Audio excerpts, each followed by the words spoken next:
South Park is one of television's longest-running shows, a 20 seasons and counting award-winning cultural behemoth that has spawned movies, imitations, and countless time-wasting memes. But could the show be, at least in part, responsible for one of the scariest political movements of the present moment? Lindsay Wheatston thinks so. Wheatston, a 29-year-old writer from Bothell, Washington, penned an article for The Establishment recently which argued that the show helped lead to the rise of the alt-right. The piece, How South Park Helped Empower the Alt-Right, grabbed my attention enough that I decided to call her up and see why exactly she thought. Kyle Cartman and crew led us to Richard Spencer, 4chan, and Charlottesville. Our conversation, edited lightly for length and clarity, is below. To start off, how does South Park treat what some people might think of as PC culture? I read a post that explained this really well. South Park's highest moral goal is to not care.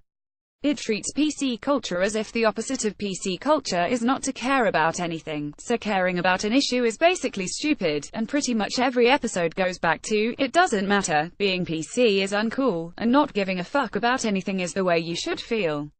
In your article you trace a history of that attitude, starting with a misinterpretation of a character in an Oliver Stone movie.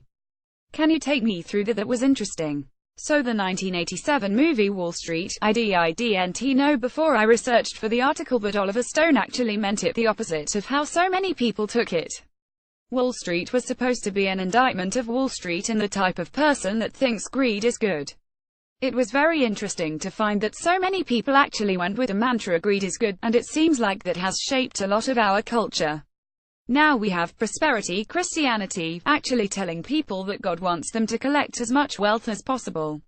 It's not just Wall Street. For a long time, our capitalist society has led up to this idea that the ultimate goal is to collect as much wealth as possible. That movie accelerated the idea of collecting all the wealth and power you can. And then you talk about shock jocks of the 80s and 90s, the Howard Sterns of the world. What does that have to do with the South Park popularized attitude of caring being uncool? The original title of this article, Unpitched, was actually The History of Celebrated Assholes. My first draft of the piece, I ended up researching early forms of shock and asshole comedy. I found out the person considered the first shock jock was actually a black man, P.T. Green.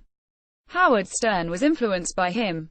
It's really interesting to learn the kind of things he talked about. He was appealing because he was very down-to-earth, and he spoke to the black community in a very straightforward way that no white disc jockey had ever before. When Dr. Martin Luther King Jr. was assassinated, he went on air and started speaking to the community, and is credited with calming the situation down. You can go on YouTube and find some of the shows and listen to the way he speaks.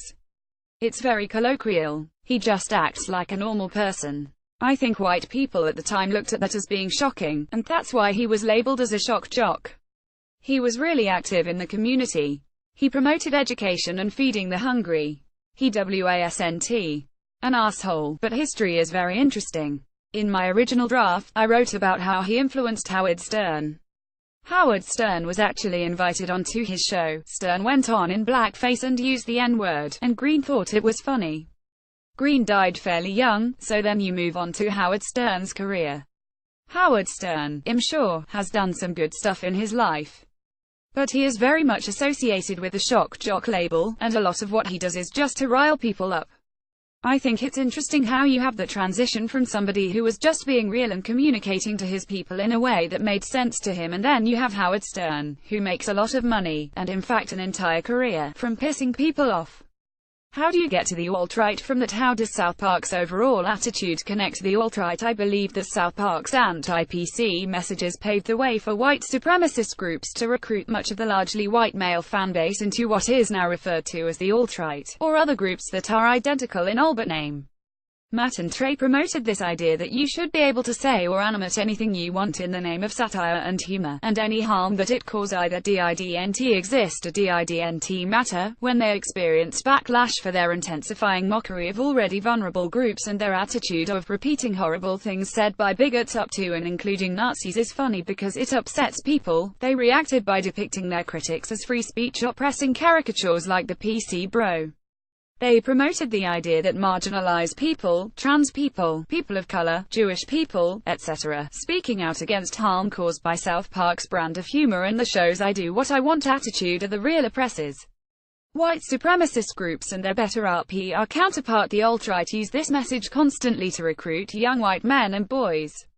They tell these kids that they're the ones being oppressed by those telling them that they have privilege, and therefore need to make some effort to at least not use certain words and maybe examine prejudiced attitudes they might have picked up from a culture that is prejudiced in many ways. The alt-right promotes the idea of white male victimization, drawing in youth that has been told by South Park that the plight of marginalized groups doesn't matter and that political correctness is oppressing them. Once those groups have their loyalty, they can then indoctrinate these young guys into straight-up white supremacist ideas under the guise that the PC police don't want you to think about this. I don't think Matt and Trey meant to create an army for the alt-right, but they seem to be leaning into it rather than admitting that they might have messed up. Author Lindsay Weedston Cartman plays a big part in your article. He's often not the hero in the storylines of the individual episodes, but he is a fan favorite.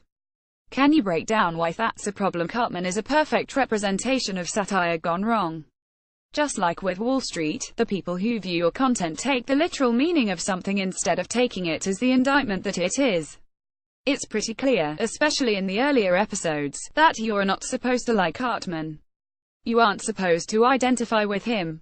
You're supposed to hate him, or at least understand he is the opposite of the ideal of a human being. That is supposed to be represented in his bigotry, his ignorance, and his appearance as well, with him being fat.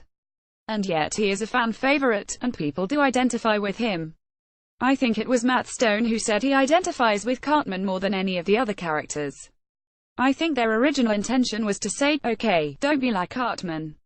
But instead, you have the opposite reaction of people idealizing his attitude and his selfishness and his desire to make people suffer and his bigotry. He has become a representation of how the fans feel that you should be. Can you talk about South Park Republicans, South Park being adopted by right-wingers? That plays into what I think is the logical conclusion of the anti-PC movement. Like I said in the article, there has been a rebellion against this idea of being PC. Political correctness has evolved into a derogatory term meaning you are being sensitive to someone. It has become this big boogeyman. There is an idea that there is this social justice warrior, PC police entity who will come and yell at you and punish you if you say what you are actually thinking. So there has been a rebellion against this straw man.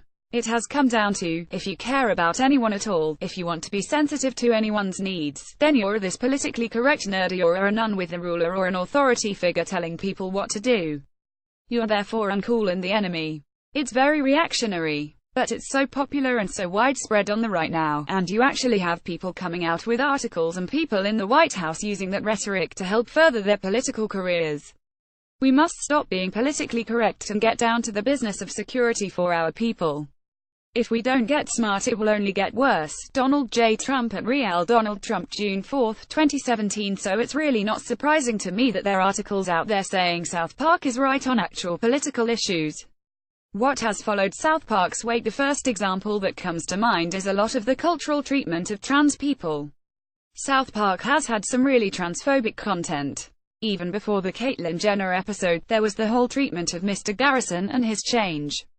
I remember the episode where they included footage of an actual gender affirmation surgery, just saying, "Look how gross this is." They had a caption like, "This is footage of the actual surgery," as though it's supposed to be horrible and sad because it's gross. But any surgery looks gross and disgusting. Their definite goal was to be like, this is gross and this is wrong. You see a huge amount of transphobia from a lot of alt-right groups. You have these bathroom bills that are trying to keep trans people out of public restrooms, which is basically keeping them out of public life. It's trying to keep them from having access to any kind of normal life. The sudden emergence of the bathroom bills surprised me, but maybe it should have. It seemed to come out of nowhere, but then you look at the timing and it does kind of follow Caitlyn Jenner's coming out to the public as a woman. That in itself probably would have gotten some backlash, but then you look at how popular South Park is, and there's no way it didn't play a role in people reacting the way they did, reacting like, oh, that's just so gross. Their existence is gross and wrong. You end your essay with a call for what you call radical kindness. What does that mean? Radical kindness comes from being around young people, specifically in communities that are more social justice-y oriented.